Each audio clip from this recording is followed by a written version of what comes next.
Hey, church, Stanny. We're back for another study through the book of Judges.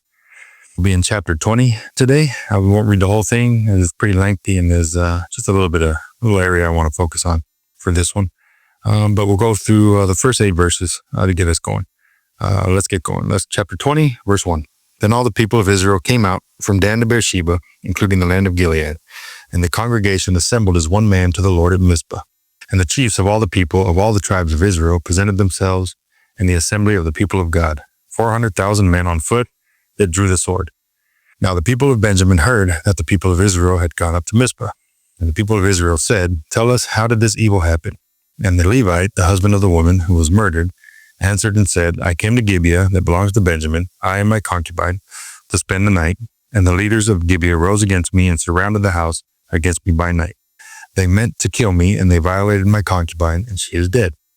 So I took hold of my concubine and cut her in pieces and sent her throughout all the country of the inheritance of Israel, for they have committed abomination and outrage in Israel. Behold, you people of Israel, all of you, give your advice and counsel here." All the people arose as one man, and we'll stop there. Well, that's not the complete verse 8, but we'll just stop there, that all the people rose as one man.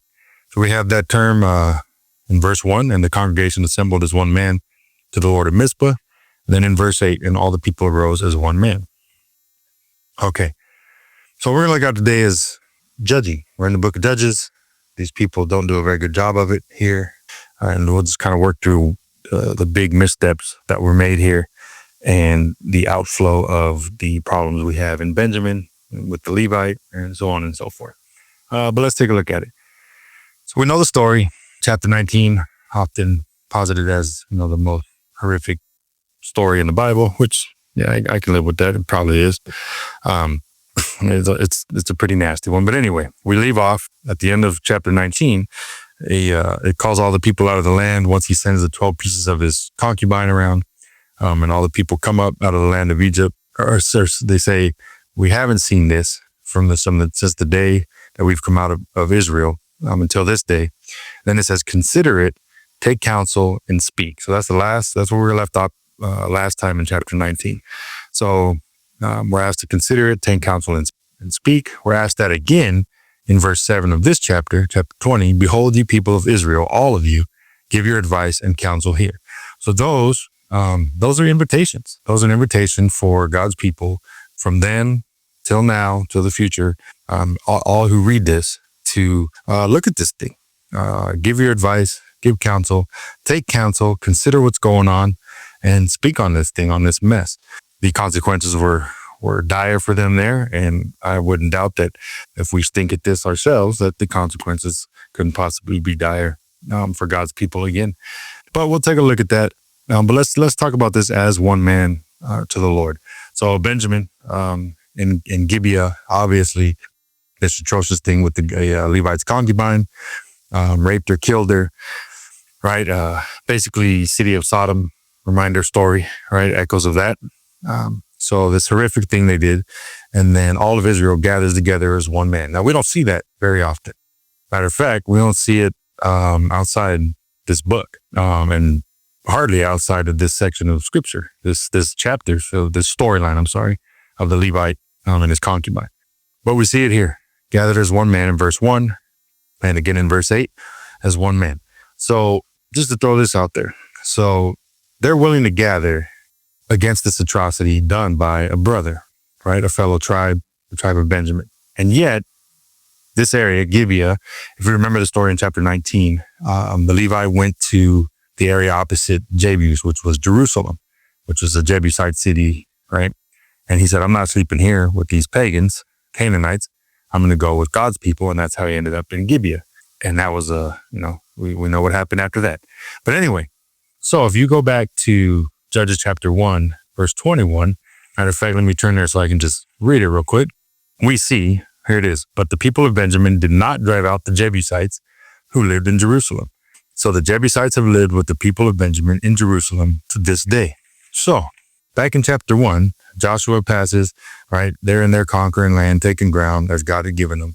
And they failed to conquer and kick out the Jebusites, to drive them out. So they live with them to this day. And now here we are in this story, And this Levite refuses to stay in Jerusalem, in the Jebusite city. He'd rather stay in the ones that Benjamin did take, right? And stay with his brethren, right? The tribes of Israel. Well, that didn't work out, but this as one man deal. So the only other time we see it outside of here is Judges 6 with Gideon. And that's the part where God says, you're a mighty man of valor. You're going to do all this. You're going to get rid of the Midianites. And Gideon's response is, I'm the smallest of the smallest tribe, of the weakest people, right? Like he's just like, I'm nothing, right? And then the Lord tells him, you will go out as one man and I'll be with you and you will conquer the Midianites. So then we see that story and we're all in marvel of, 300 men, right? They do all this great work. Well, the Lord was with them and they were as one man, right? And they won. Basically, we see what the Lord can do and what God's people can do united as one man, right? They conquered the Midianites with 300 people, a fraction of the manpower. Here, they outnumber the tribe of Benjamin by, basically 11 tribes worth of dudes, right? Versus one tribe. So that's not how it maths out, but let's just go with that for now. Astronomically larger amount of numbers available to the 11 tribes than the one, right? Stands to reason. So they decided, finally, let's get together as one man against our brethren. When no one got together as one man to get rid of the Jebusite. Now, had the tribes come in, right, and taken the land that they could, and then they were unable to get rid of the Jebusites. Well, then what? You've got all your land, 85% of it, whatever it is, taken. Everybody's settled in more or less. Then what? Well, why not as one man, we go out here and take this land and get rid of these little pockets of resistance. And then we don't have these thorns on our side. And the Lord even says, you didn't do what I said. So now these people are going to be a thorn in your side. And well, here we are. All right. And it wasn't even them in the story that did the wrongdoing at this point. We don't have much mention of them. But anyway, so why assemble as one man against your brethren and refusing to, or not having done it with your brethren to take care of that land as God had said? That was a huge misstep right out of the gate in the conquering of the land. Coming in, chapter 1, we see it. So then they're assembling as one man based on what?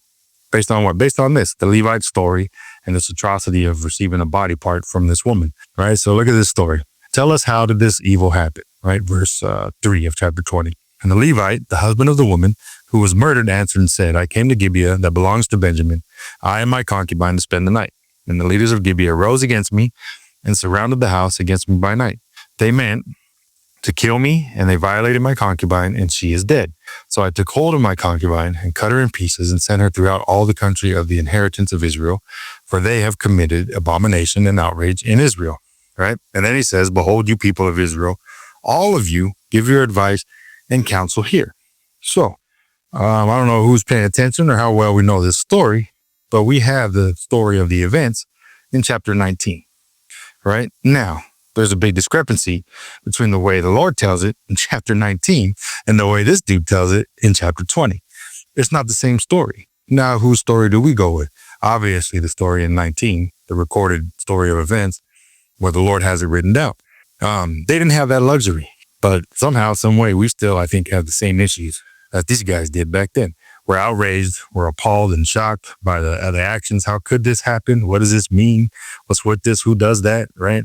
All that, which is justified. And rightly so. We ought to be appalled. But if we can clear the weeds, get through, especially now, we're not in that moment, but we can get through, the emotional aspect of it and the moral aspect and all these things that cloud our judgment, and just go, wait a minute, this dude didn't say what actually happened. So what's he missing? Conveniently, he's missing the part that says, oh, I threw him out. I threw her out and fed her to the wolves, basically. He conveniently let that part of the story out that would have implicated him as being a sorry husband and half a man, right? So now they didn't have the luxury we have again, but if he says right here, behold, you people, all of you, give your counsel and advice here. And we're about to go to war, right, with our brothers. Now, we got it based on this dude's story and the taker that they had. So they didn't have for chapter 19, but what they did have was him going here in verse 5, they meant to kill me and they violated my concubine and she's dead. And nobody, all these 400,000 men that showed up or all the tribes of Israel, nobody says, well, hey, man, if they were after you, then why is she dead? And you're here to tell them the story, right? He gave it away right there. I mean, I think anyway. But that's a lot of people to miss that. But again, they're in the midst of this shock and awe and this atrocity. We have the luxury of sitting back. So let's take advantage of it. But look, they missed it. They missed the opportunity. They meant to kill me, violated my concubine, and she's dead. All somebody had to do was, well, why ain't you dead too? Like, how come you're here? Right? And then there's some explaining to do. There's something that has to come out of that, right? Story starts to unravel or whatever the case may be. And then above and beyond that, where's the witnesses? Because in chapter 19, there was a father-in-law, there was another daughter, and then there was the Levite servant. So there's 3 other witnesses to this atrocity. And where are they at? Where's their story to either, corroborate his or to contradict it? And then you go from there, but no witnesses. And that's a biblical requirement, right? On the case of 2 or 3 witnesses, then you go do these things. Now, the things that we're going to do were lawful, right? Get rid of these abominations in Israel. You're supposed to get rid of them and get rid of the guys who do them. But the premise that they're working off of is flawed. So again, you're about to go to war, gathered as one man. You didn't do that before. Probably wouldn't be here had you done it in chapter 1, right? And united as one man against the actual enemy. And we have a story in 1 Samuel 11, Saul, which is a lot of tie-ins to this very story right here, the life of Saul. But in chapter 11, I don't want to get too much because some of it is Judges 21, which is not my chapter. But basically, some enemies come. They want to take tribe of Israel. And then this tribe says, well, hey, just write up the papers and we'll submit. We'll do what you need. And then this guy's like, well, only on one condition. We gouge out your eyes, one eye, that way, for the specific reason of bringing shame on the nation of Israel, right? And they were like, well, let us go, give us a week. Let us go back and see if there's anybody that can help us out. If there's any way we can get out of this mess. Anybody wants to come get our back. And if not, we'll do as you say. So these guys bought them some time. They went. Samuel heard the story. And it's not just one person. It's a tribe. So witnessing this whole, attesting to the same story, right? So they go, Samuel hears it, and he's outraged. And the spirit comes over him. And what he does, what this Levite did to his wife, Samuel does with an ox. And then he says, hey, any tribe that won't come up, same thing's going to happen to your stuff. We're going to chop it up and divide it up, right? So he did the same thing, sent 12 pieces of these ox to the 12 tribes and then called them all together, and they united as one man, and they defeated the actual enemies of God's people, right? So we see how it's supposed to play out, how it didn't in chapter 1, playing out against brother to brother here, and we see the right way in Saul. And Saul from the tribe of Benjamin. So, take that for what you want, but there's a lot of making things right, so to speak, and elsewhere in scripture with this whole mess. What else? No witnesses, right? So they're banking this on one guy's story. He didn't tell the same story. He gave it away. They would have killed me, but she's dead. What happened over my dead body? What happened to protecting your home? What happened to protecting your wife? It's not there. Somebody should have called this dude out for sure. But they didn't. So anyway, all right. So we're invited again to give your counsel, advice, all your counsel here. Verse 8, all the people rose. Now let's take a look at Benjamin, or at Gibeah. So I won't get into a bunch of the rest of it, but basically they go Gibeah. The Benjamin sides with Benjamin, with Gibeah. They side with themselves, with their actual tribe, right? So it's 11 tribes against 1. And these guys say, hey, bring out the worthless men so we can kill them. And then it says the Benjamin didn't listen to their brothers, right? To purge the evil, the death. We may put them to death and purge evil from Israel. Verse 12 and 13 of chapter 20. Tribes of Israel sent men through all the tribe of Benjamin, saying, what evil is this that has taken place among you? Therefore give up the men, the worthless fellows in Gibeah, the women put them to death and purge evil from Israel. But the Benjamites would not listen to the voice of their brothers, the people of Israel. So they came together. Now you got two factions ready to fight, right? Well, I said earlier in that chapter 11 of 1 Samuel, that tribe was about to get attacked and they didn't have the means to win, right? So what they did was like, hey, give us some time. Let us try and work this out. And if not, then we'll do it your way. Now, this tribe of Benjamin, did they all know what was going on in Gibeah? Were they all complicit? Is the entire tribe the same way? Did Israel know what was going on in Gibeah? How is this just a secret? Because the Levite didn't know, obviously. He thought it was a safe place. But there's a lot to look at here. I won't press this one so much. but they do get wives to the remaining men of Israel. So it's not like all these guys were out there looking for a man. Some of them wanted a woman, and they got one at the end. So the weirdos were weeded out, so to speak. But that was ugly in itself. So anyway, did they get the chance to deliberate? Did they get the chance to go, hey, well, let us go talk to our boys in Gibeah and see what's going on? And if it's like you say it is, then we'll turn them over. But all Israel had already gathered, already brought 4,000 soldiers who drew the sword, right? 400,000 men on who drew. All this is already there. The battle lines are drawn based on this flawed story, this lie, right? Half truth, whatever you want to call it. Now they're basically under threat. And it's like, well, you came over here and we're supposed to what? Because who says, did the tribe of Benjamin get that opportunity? Did they deserve it? I don't know. Were they all complicit? Like I said, I'm not going to press that too much, but there's a lot here to work through by means of judging and judging well. And my position, again, I may have said it before. I know I've said it to a few people, but the judges seems to me like it's the prep work, the groundwork for what comes ahead. We have the kings, we have Samuel, Saul, King David, and the King's Chronicles, and the wisdom that come from the king. We have all this stuff coming up in scripture, and this looks like the wisdom somebody need to be kingly, and so that's my position. I'm not dogmatic about it, but I get more and more ingrained in it the more I go through this book. Anyway, enough said about that. I won't go through a bunch of the rest of the chapter. It's just some numbers. There's some discrepancies there, but they're not mistakes. They're there for a reason. We've seen this author's work and how he's playing around with the differences and making you do the work. So the work is there to be done. I just didn't think there was much in it for me to really dig in and use this time up. But so a lot happened. The city went up in smoke. Basically, they used the same plan, the battle plan, as Joshua at Ai. Right. So they go up, they attack the city, they lose. They go up, they attack the city, they lose. Then they repent and give offerings and fast. And then they pray to the Lord. He said, go back again. I'll give them into your hand. Then they win the battle at Benjamin. Well, I don't know if you remember, but Achan had sinned. He had silver in his tent. They lost the battle at Ai. Joshua was like, what do we do? The Lord's like, go back, clean the camp up, and you'll go back and win, right? So what they did the second time they went back was Ai thought they were winning again, and they were retreating. Israel was retreating, but they had ambush on the backside. So when Ai chased them out, these guys cut off the back path, destroyed the city, and now those guys are caught between, right? And so they chased them all. They won, basically. So that's the same battle plan that happens here. They get beat again. Then they do this ambush thing where they flee, and Benjamin thinks they're winning again.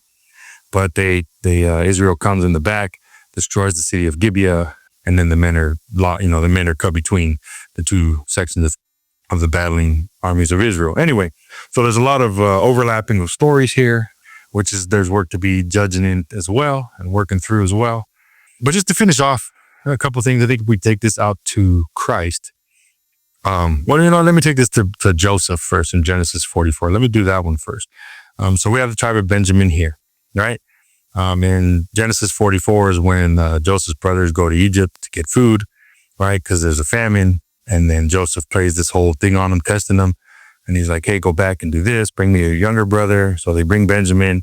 And then he puts the cup in Benjamin's sack. And then he's like, whoever has my cup, whoever stole it is going to be, he's going to be my servant. Yada, yada, yada. So, right. So then Joseph finds the cup in Benjamin's sack. And then Judah's like, well, you can't keep him. He has to go back to my dad. I can't stand to see my dad lose another son. I'll give myself in place of him, right? And it was Joseph testing what his brothers would do after they did to him already, right? When they sold him into slavery. Well, so long story short, Benjamin gets caught with the sack, and Joseph asks his brother. He's like, hey, what are you guys thinking? He's like, don't you know that I practice divination? Like, what do you guys do? All right, so he knew someone stole his cup. He found it in Benjamin's sack, right? And then he tells him, what do you guys think you're going to get away with this? Like, I practice divination. Now, the divination term is like experience, is judging situations, is looking at stuff, is kind of foreknowing what's coming, right? That's divination. It wasn't like he was practicing some weird occultic stuff. But they were spooked, right? Because he knew. Well, what he was actually doing, it wasn't divining someone stole my cup and who stole it. We found it. It was a judging. He was playing chess, right? He's testing his brothers. He's going, okay, let's pull this stunt put this cup in his bag and send them on their way. And then when we go chase, then you'll go chase him down and you'll find the sack in his bag and then see what the brothers do, right? So he's playing chess because he foreknew these guys already. And he's like, okay, once they find it, there's only two options. Either you do like you did me and you sell Benjamin out, or you take the right route and somebody covers for him. So, right, and this and that. So he had the situation. He was playing these guys. He was playing his brother, right? There was wisdom. There was judgment there. There was knowing people. There was a lot of stuff involved in that one word of divination. So he was playing the scenario. He was playing the people. He was playing chess with these guys and their emotions and who they were and what was going on with the situation as a whole. And we see that there, but we don't see that same thing here. We don't see that. But we saw that worked out the way it should have, right? And we saw that Joseph was plainly like, I'm playing this whole thing. I've got the judgment on lock. I've got you guys figured out. Now you're stuck. What are you going to do? What we should be doing, I think that's a green light. I think that's the evidence that, in part, that, hey, we should be like, hey, what are you guys up to? Don't you know? We got this judgment thing worked out. We've done the hard work, right? He did the hard work. He was in Egypt for a while doing things. Okay, that's enough on Joseph. Let's say we've done some of King Saul. Let's take this out all the way to Christ. So Christ, when he was betrayed, right? They came to arrest him. He's like, hey, who are you looking for? And they go, we're looking for Jesus. And he says, well, I'm here. Here I am. Right. And then they all fell down. Remember that part of the story, right? But he fessed up. Oh, I'm right here. Who are you looking for? I'm right here. And then they said it again, right? We seek Jesus. Who do you seek? We seek Jesus. He's like, I already told you I'm the one you're looking for. So let these guys go and take me. Now, is that what the Levite did? Nope. No. Right? So we see manhood. We see character. We see protection. We see a stand-up man in Christ. We see the full picture of what it should be. This guy should have done it. This guy should have done it. Give yourself up. Judah gave himself up in the Joseph story. Finally, after all the other stuff they did to Joseph to do him dirty, Christ, right away. Who are you looking for? I'm right here. He beats them to the punch. He doesn't wait for them to come beat on the walls like this guy did and hide behind the door. He's like, I'm right here. So we have the true picture of the manhood. We have the true picture of priesthood. We have the true picture of self-sacrifice. There is no ways where Christ was like, well, hey, they came to get me, but Peter died.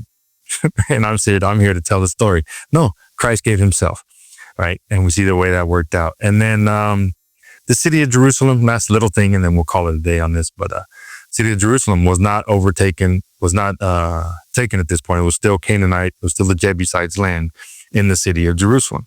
And this guy avoided it. This Levite avoided the city of Jerusalem for a reason, because it was Canaanite land. He's like, I'm going with God's people, right? Okay, sounds good enough. But we see it didn't work out because God's people weren't really God's people. They were Sodom at this point, right? We've heard that in the last chapter. But come New Testament, right? We got Paul on his journey, headed to Jerusalem. For what? And we saw in Acts 21, like, yeah, don't go. It's not good. It's not going to bode well for you. And then he knew what was coming. The Spirit wanted him to go there. He went to this city, and it was his own people, and it was dangerous. In this story, it was probably likely the less dangerous place to be, because they were dwelling together in that city, Benjamin and the Jebusite, right? It was dwelling together. So anyway, and then Christ, same thing. Christ's journey was the same, right? To Jerusalem. And what happened there? Well, yeah, exactly. He gave up himself in the city of Jerusalem. It was a dangerous city for Christ, for Paul. And it was the 12 tribes. It was their city. It was his own people in their city doing it to him. So we have this kind of flipping of the narrative. Here you got the city of, no, these pagan people, I don't want to go there. Probably was the better choice. And then Christ and Paul in the New Testament time couldn't go there, but they did anyway. Right. So there's just a flipping, whatever that means. I'll leave it on the table for you. We've gone long enough. Hopefully that was helpful. There's a lot of judgment, a lot of working through these things in our own lives too. We get the opportunity to judge people, to play chess with people's motives, to understand how people work, to ask, the questions like, well, if they were coming for you, then why is she still here? Those things happen in pretty consistently in life. I'm trying to work through what people are actually getting at. So judgment, on our way to being kings. That's my prayer for myself, for my home, my boys especially, and for you guys as well. So hopefully this was helpful. Love you guys.